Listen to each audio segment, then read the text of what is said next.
discuss today the options and see from Sharia point of view whether they are okay or not okay, or how do we deal with them. Let's look for the option. What is it? An option is a right.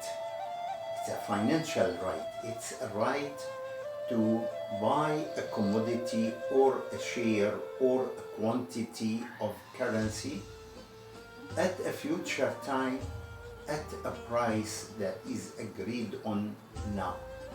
So the option, for instance, to buy a share of Microsoft, you may make the option, say, at the price of buying 100 shares 3 months from now for $150 a share.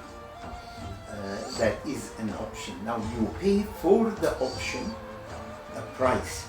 The beneficiary of the option is the one who pays the price. So if it is option to buy, which is called call option, that is then the potential buyer pays the price.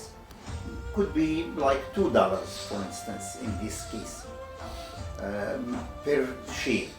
So you pay $2 and you fix the price.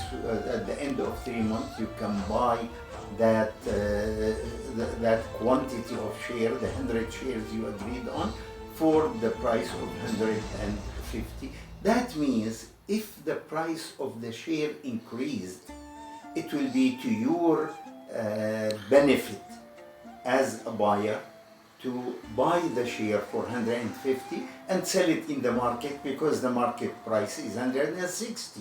But if the price declines, goes to 145, then you don't buy it. You just forget the $2 that you paid and you consider it a loss. So this is the idea of the option. What goes beyond that is that these options are being traded in the market. That is, people, of course, have different expectations. And if we take the example we said, that you paid $2 for the option to buy 100 shares of Microsoft for $150, and the price is expected by some investor that it will become 155, for instance, then that investor would be willing to buy the option from you for $5. You bought it for $2, but the other investor would be willing to give you a profit of 3 and take, in fact, total of 5, pays you total of 5, because that's maximum, of course, because he will make profit buying it at 100 and a little bit than 155 and selling it at 155. If he expects the price to be 155, of course it will be more. So notice here an important and interesting thing. Within a short period of time, with a small capital, you double your capital, or you triple your capital, or you earn 400%, 500% of your capital. Now this is call option. Put option is similar, but who pays the price in put option? Put option is an option to sell. I can force that sale on you for 150, and this is, I will practice this only when the price of the share in the market becomes 140, for instance. So I force you, instead of selling my shares at 140 in the market, I gave you that option to buy it. I have the option to force it on you for 150. So I paid for it $2. Here in the put option, then we call the option to sell put option. In the put option, the seller pays the price, the $2.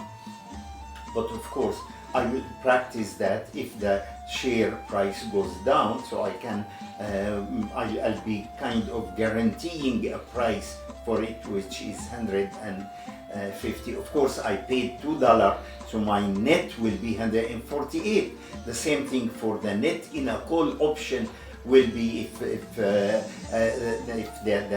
practice price is 150, then it will be 152, the total cost, because the beneficiary of the call option, that is the buyer, pays the $2. So here, this is the idea of options. Now, the idea of options, let's look at it from Islamic point of view.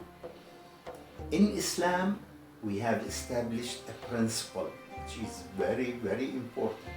If you want to earn, you have to own a property that generates, actually, in reality, generates addition. This addition could be a benefit, like using a car. That's a benefit, so I can pay for the price of using a car, rent. Or it could be an increment, buying a cow and the cow gives birth to a baby cow, or gives milk, it gives some quantity of something that is in addition to the corpus of the cow. Buy a share for 150, and the share is a partial ownership of a company, and the company produces things that are valuable, that are useful, that are added value. So a share is permissible to own, of course, if the company's work is permissible. But the idea here then, when you buy an option, do you buy the share? No.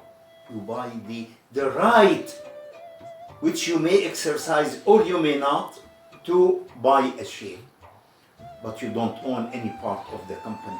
In other words, when you own an option, you own a property that does not produce. It's a financial right, and rights are properties. But this kind of property produces no added value.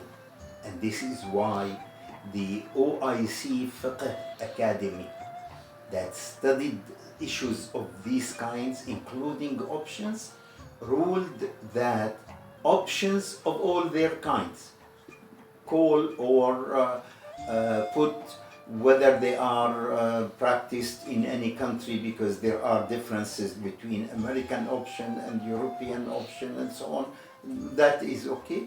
And whether the option is for shares or for currencies or for commodities, the option is a financial right, but it is not a right that is able to generate added value, and therefore the OIC Fiqh Academy ruled that it is not permissible to buy, it is not permissible to own, it is not permissible to sell, and it is not permissible to trade.